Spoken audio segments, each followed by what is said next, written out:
The Influencer's Edge is brought to you by the Invisible Influence series. If you're ready to massively increase your sales by leveraging the power of subconscious persuasion, then make sure you text the word COMPEL to 411321. That's COMPEL to 411321.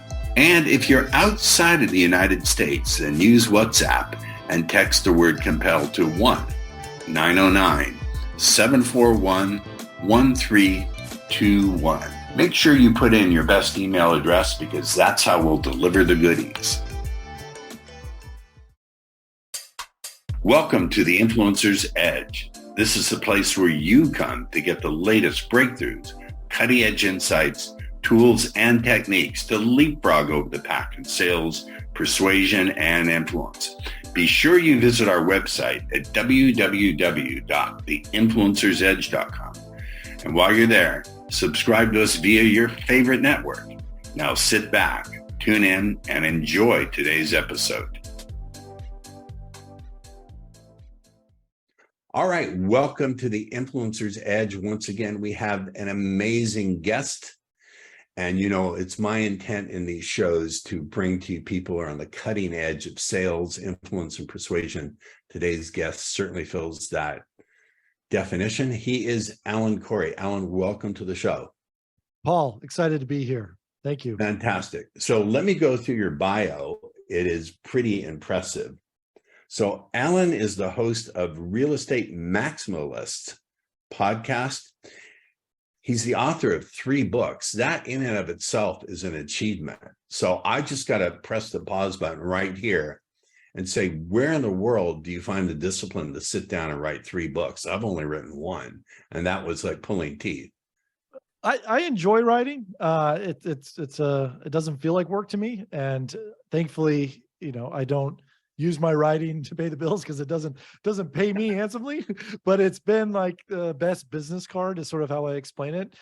Gets me on podcasts like this and meet some great people. People, you know, return my emails now, but you know, I always wanted to be a writer and I like being creative, but I also really obsess about finance and real estate. So it really marries my 2 passions, and it's how I learn. So it's usually how I best teach others. Fantastico. One of your books is $1 Million by 30. That's a title that appeals to everyone. So tell me just a little bit more about that. You made $1 million by the age you were 30? And can I borrow 100,000? By the age of 28, actually, but 30 had a nicer ring to it. Yeah, so I was living in Manhattan on a $40,000 career, you know, job that I hated, tech support, 9 to 5.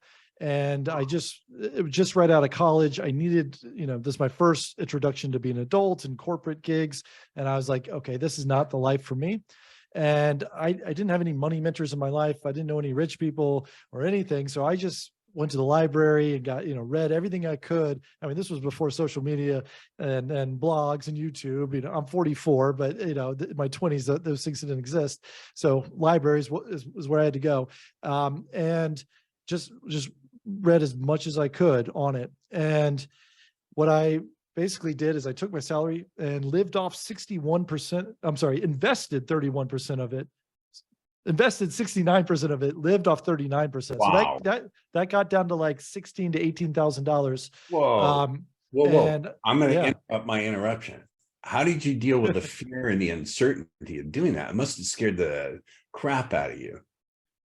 It was the opposite. I felt more secure because it's like, oh, I need money to invest in anything, whether it's real estate or stocks or 401ks. I just need more money. So I couldn't go to my boss and say, give me a raise. You know, I did, it didn't work, but so I was like, oh, I just got to cut down my expenses. And so I just cut down everything and walked everywhere, or took a bus, you know, unlimited subway pass, bus pass, didn't have a car.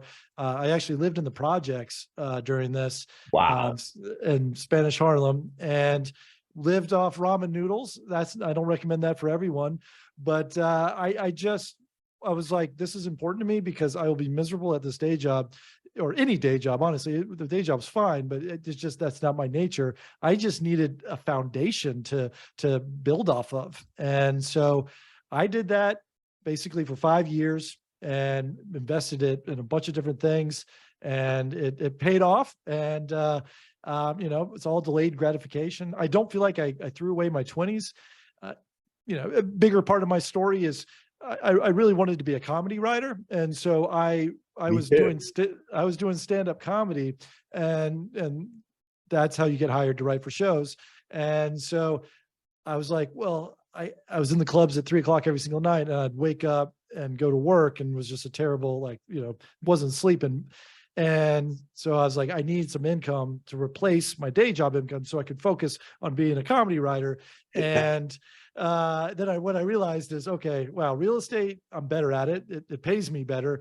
And so I ended up keeping my day job because it was a means to the end. Because I was like, oh, the longer I have my day job, the more mortgages I can get, the more money I can invest, the more, properties. So setting aside the technical stuff, we'll get to the rest of it. As I warned you before we went live, that I ask different questions. Setting aside all the technical stuff that you teach your clients, which I'm sure is right on the dot, we'll ask questions about that.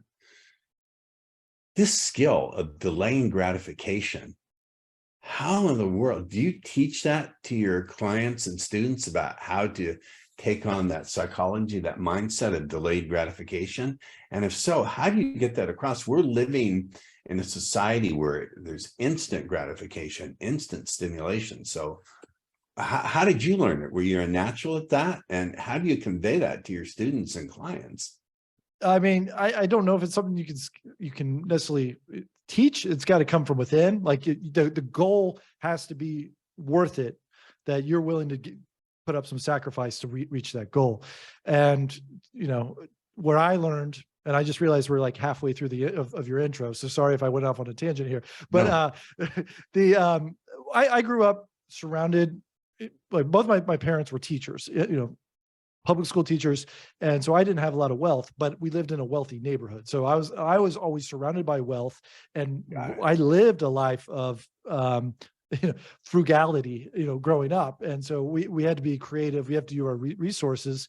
And, I always felt out of place. And I was like, I understand, like at a young age, that everyone has more than me. Why is that? And so, I grew up not having much compared to them. And so I just continued that. It wasn't, it was something I was used to my whole life, I suppose. Yeah. I think that's wonderful that rather than coming from envy, you came from a place of motivation. So good for you. Let me keep going on here. I'm sorry, but when I get something, a I love it. juicy bit of curiosity from it, I have to keep going. You're also the author of House Fire, Financial Independence, Retire Early, about how to build your lifestyle design and early retirement through real estate investing.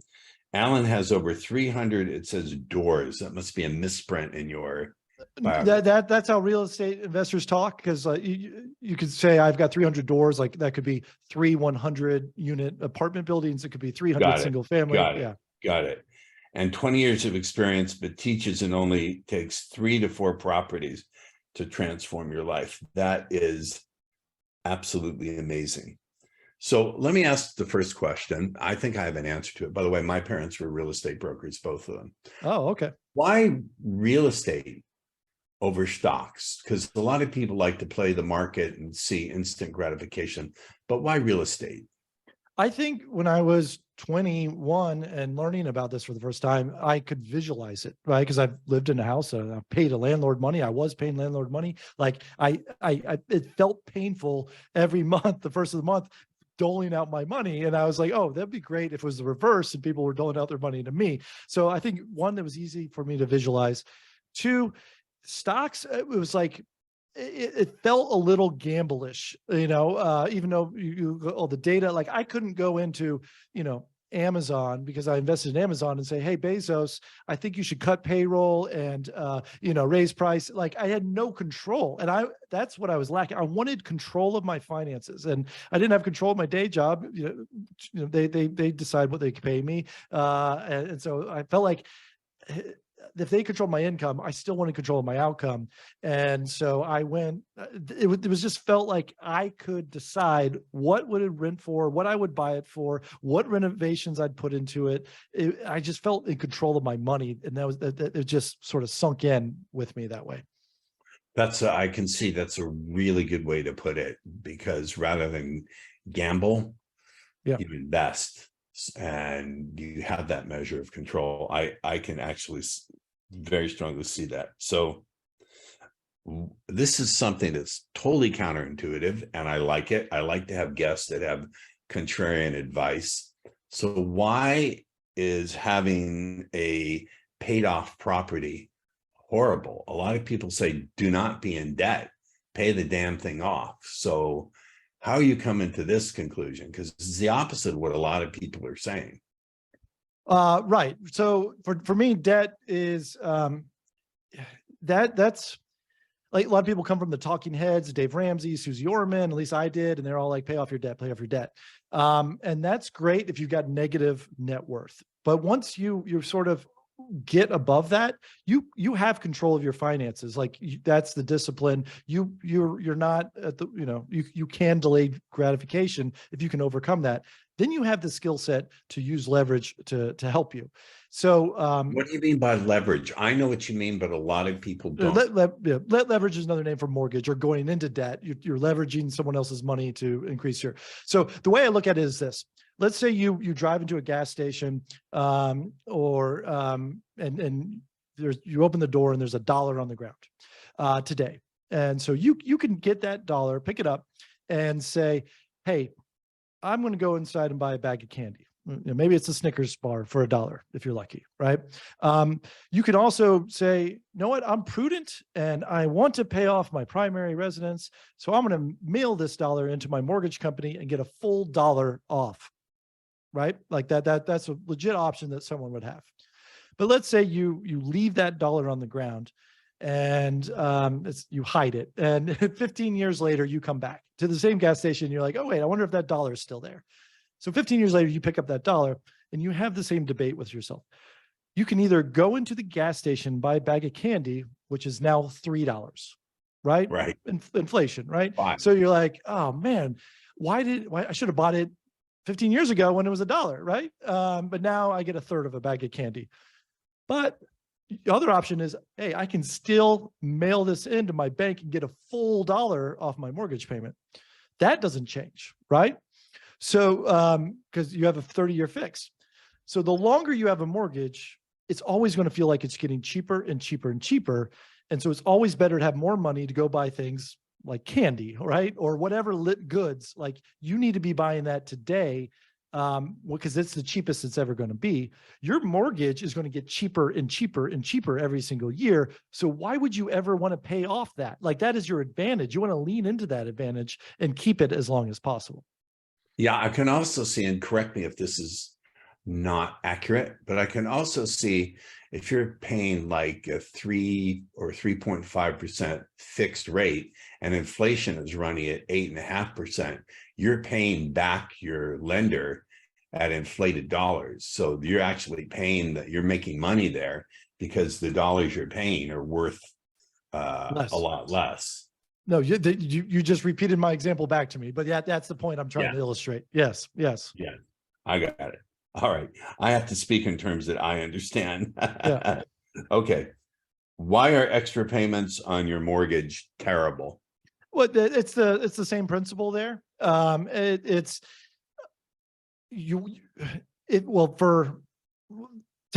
So that's primary. So let's talk about real estate investing for a bit. So real estate investing is also something that I teach, and really that's how I grew my wealth. And it's the way to look at it. A lot of people say, hey, I've got $100,000, right? Let me buy $100,000 house. And then I'll rent it out for $1,000 a month. And that's going to be the best use of my money. No risk is sort of how they look at it. And to me, I teach them that's super risky because if you have a vacancy and a tenant moves out or whatever, you're still having expenses. You're losing money each month because you still have property taxes, you still have home insurance, Exactly. landscaping, things like that. You're still spending money on a vacant property, right? All your eggs are in one basket. So instead, why don't you do a mutual fund approach where you take that $100,000 and let's chop it up into 5 sections of $20,000. Typically, you need 20% to buy a down payment on a property. So you could buy 5 homes with that same $100,000, 20 down, 20 down, 20 down, 20 down. Now you're going to have an $800 mortgage, but you're still renting them out for $1,000. So you're making 200, 200, 200, 200. So with that exact same $100,000, you made $1,000 a month in rent with some risk of vacancy. If you have 5 homes, you're making $1,000 in rent. But if one is vacant, you've got 4 that'll carry you, right? Yeah. Because 4 is still making 800. So instead of you losing money each month, it's a mutual fund where one's floating the other. And if you carry this example out into the future, let's assume every year you raise the rent $10 for whatever reason. If you have one house, in 5 years, you'll have $1,050 of rental income coming in. But if you have 5 houses and you do that, you got $1,250 coming in. If I'm doing my math right? You 5x the amount of rental income coming in because you're just raising $10 across 5 different homes. Now, if you're a real estate investor, you typically think that, hey, I'm investing my money in this because I think the value is going to go up. So if I buy one house and the housing prices go up over 10%, it could be over 5 years, 10 years, 20 years, whatever your horizon. If it goes up 10%, you've got one house, you turned $100,000 into $110,000 with one house. But if you've got 5 houses and 5 houses go up in value, $10,000 each or 10% each. Now you've turned that into, you 5x that return as well. So you've got $110,000 home times 5, $550,000. Sure, you still got that mortgage, but the tenant's going to pay down that mortgage. Your rental income is going to be up. Your risk was lower, and so that's what I mean by leverage. If you picture a lever like lifting up a rock, that's what mortgage and debt is. It's like a lever that's lifting up your finances, and you're not going to get that operating in all cash in real estate. Those numbers even make sense to me, and I'm not a math whiz.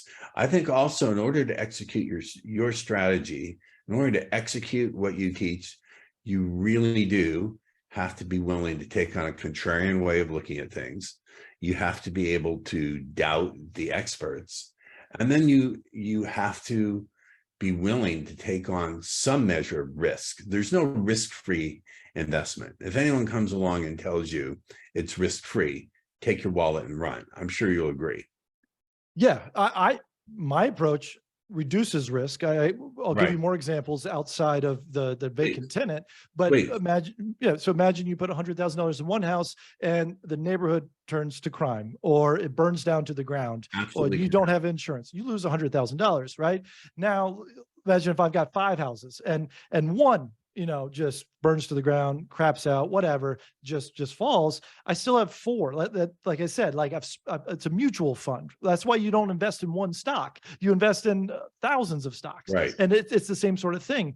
And then I also say this: every house comes with an imaginary lottery ticket. You don't buy a house because of rapid appreciation, like, hey, I think this house is going to go up. But it does happen. And so if you have one house in one neighborhood and that neighborhood doesn't change, well, okay, that's fine. But what's happened to me, because I've leveraged and spread out my money, occasionally I have one house that doubles, triples, quadruples in value that I was not expecting. I bought it for $100, $200 a month, and then a $100,000 house turns into a $500,000 house, 10 years later. That is like an imaginary lottery ticket. Like, oh, I would not have been able to buy that house if I paid off this house in all cash. I love that reframe. I love that reframe of it being, it's a lottery ticket, but it's a lottery ticket where you have a tremendous chance of winning. I think that's, asymmetrical upsides are like the best thing in every wealth maker. Let's talk about that. You just tossed out a great technical term: asymmetrical upsides. I've never ever heard that phrase before. What is that concept? I think you just unpacked it, but if you could unpack it just a little bit more. Yeah, it's basically that the money you've invested, like I've invested $20,000 in a house, right? I could lose $20,000, and so that stinks. But the upside is, well, I could turn that $20,000 into $1 million. Like it's just it's not that, you know, I can make 20, put in 20 and I could make 20. I could put in 20 and make $1 million. Like that's a asymmetrical risk, an asymmetrical bet.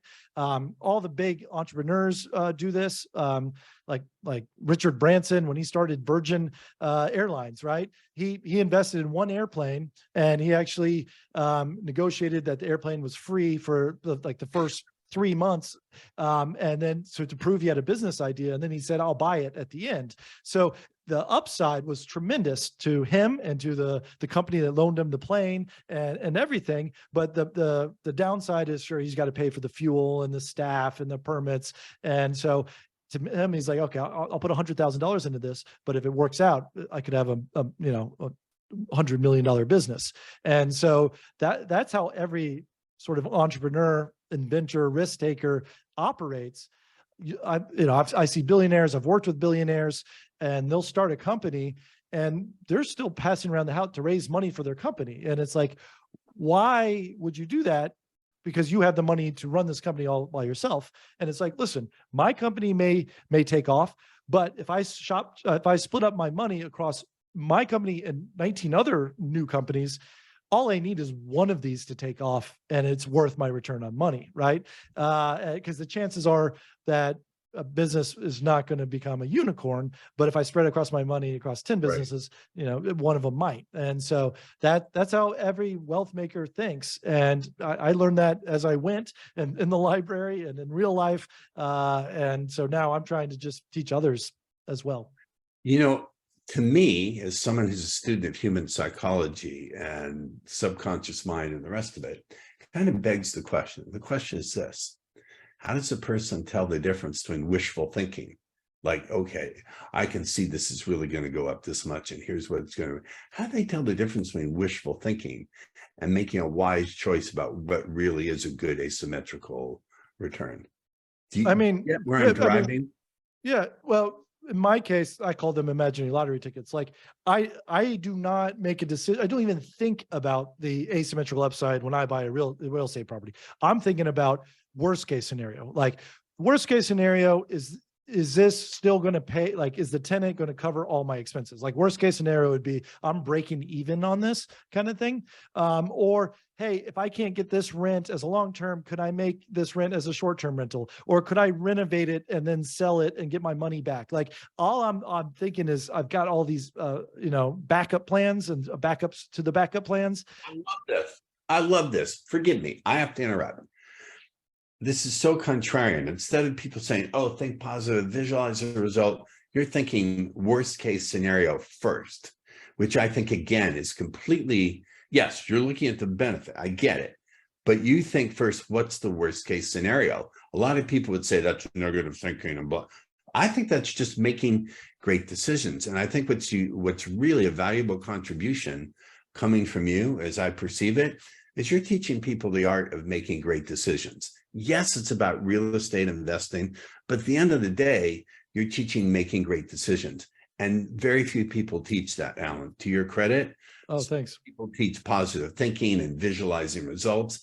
But I always say, why isn't anyone teaching how to make great decisions? And not just about a particular field, but about making great decisions. So you're bringing great value on what and how to invest, but I think an additional value that you're bringing, I don't know if you realized this before or not, I don't mean to be presumptuous, is you're teaching the art of making great decisions, which in and of itself is incredibly valuable. Well, I love that spin. I haven't thought of that way before, but to maybe pull the rug out from under you, people do get a little caught up in worst case scenarios sometimes, and then they never buy the property. So there is a fine line where you can talk yourself out of every single property, and then you're that person who's, oh, I could have, I would have, I should have. And it's, I have clients who, they've been trying to buy for 5 years, and it's like, 2 years ago, I'm not going to buy because there's a bidding war and all the prices are up. I'm going to wait. And then you check in with them now. I'm not going to buy because interest rates are up. And it's like, there's no perfect market for you because you're not going to buy here. You're not going to buy there, so it's a fine line of, hey, let's look at the numbers. Let's be realistic. Let's be practical. And what, the chances are that, your house burns down are low. And even if it's low, you also have insurance to cover that. Right. And so like it's practicality, I guess, walking through what is your biggest worry here. And typically it's, I don't want to lose money. And it's like, listen, no investor wants to lose money. That's why I don't, but not investing, you're losing money, kind of thing. Like I love that too. Yeah. Yeah. So you have to, you're not going to make money unless you're in the game. But if you're in the game with plan A, plan B, and plan C all making you money, and then plan D breaks you even, you might as well play the game. And then, you do this over a long period of time, you're going to get wealthy no matter what. I love that. I absolutely love it. You shared real fire with the audience today, and you shared some unique understandings, which I really appreciate. We try to bring on guests with unique perspectives, and I really like a lot. You've shared incredible value. How can our audience continue the discussion with you? What can they do to stay in the conversation? I appreciate that, Paul. I'm very active on Twitter at Real Estate Maxi. My podcast is Real Estate Maximalist. And you can also go to my website, realestatemmaximalist.com as well. So all those would be great ways to reach me. And I love teaching real estate. It's fun and it changed my life, and I want to change others. It's obvious you have a passion for what you do. By the way, let me close the interview by saying, I also was a comedy writer. I was not a good comedy writer. I wrote one of the worst movies ever made. When we go off the air, I'll tell you what it is. At least your movie got made, but no one even wanted to make my movie. So, yeah. Someone had the bad decision and the bad choice to make it. All right, Alan Corey, thanks for being on the show. Stay with us, Alan, after we're done, when they're off the air. Everybody, thanks for being on the Influencers, watching the Influencers Edge, or listening, as the case may be, or both. We'll see you on the next episode. Bye now. The Influencer's Edge is brought to you by the Invisible Influence Series. If you're ready to massively increase your sales by leveraging the power of subconscious persuasion, then make sure you text the word COMPEL to 411321. That's COMPEL to 411321. And if you're outside of the United States, then use WhatsApp and text the word COMPEL to 1-909-741-1321. Make sure you put in your best email address, because that's how we'll deliver the goodies. Thank you for tuning in to the Influencer's Edge, where you get the latest breakthroughs, cutting-edge insights, tools, and techniques so you can leapfrog over the pack in sales, influence, and persuasion. Remember to visit our website at www.theinfluencersedge.com to enjoy even more great episodes like this one. We look forward to seeing you again on the Influencer's Edge Show.